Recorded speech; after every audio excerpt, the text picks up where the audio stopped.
അസ്സലാമലൈക്കും ഗൈസ്, ഞാനിന്ന് മാങ്ങ അച്ചാർ ഉണ്ടാക്കാൻ പോവുകയാണ്. ഇതെൻ്റെ സ്വന്തം റെസിപ്പിയാണ്. ഓരോൾക്കാർ ഓരോ രീതിയിലാണല്ലോ ഇടുന്നത്. അപ്പം ഞാൻ ഇടുന്നത് ഇങ്ങനെയാണ്. ഇത് മാങ്ങ 4 എടുത്തിട്ടുണ്ട്. അത് കൊത്തിയരിഞ്ഞ് വെച്ചിട്ടുണ്ട്. ഇത്തിരി വേപ്പില അതിൻ്റെ മേളിലിട്ടിട്ടുണ്ട്. ഒരു കായം, പിന്നെ ഒരു കായത്തിൻ്റെ കഷ്ണം എടുത്തിട്ടുണ്ട്. പിന്നെ വെളുത്തുള്ളി ഇത് ഇത്ര എടുത്തിട്ടുണ്ട്. പിന്നെ മുളകും മഞ്ഞൾപ്പൊടിയും ഇത്തിരി സുർക്കയിലിട്ട് ഇതേപോലെ ഇത്തിരി കുറുക്കി വെച്ചിട്ടുണ്ട്. പിന്നെ ഞാൻ യൂസ് ചെയ്യുന്നത് നല്ലെണ്ണയാണ്. ഞാൻ നല്ലെണ്ണയിലാണ് അച്ചാറിടുന്നത്. അച്ചാറിട്ടിട്ട് ഇതുവരെ കേടായിട്ടില്ല.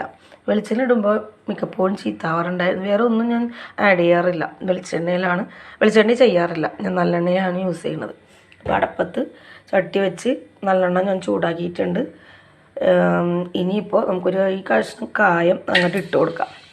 കായം ഇട്ട് കൊടുത്തിട്ടുണ്ട്. ഇതൊന്ന് മെൽറ്റായി പോയിക്കോളും. അതിൽ നിന്ന് അച്ചാറിടുമ്പോൾ അത് മെൽറ്റായി കൂടെ പോയിക്കോളും. പിന്നെ ഇത്തിരി വെളുത്തുള്ളി അങ്ങോട്ട് ഇട്ടു.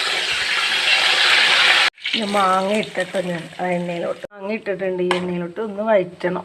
പാകത്തിന് ഉപ്പ് ഇട്ടിട്ടുണ്ട്. ആവശ്യമുണ്ടെങ്കിൽ നമുക്ക് നോക്കാം ഉപ്പ്. ഇത് മുളകിടാൻ വേണ്ടി പോവുകയാണ് കേട്ടോ.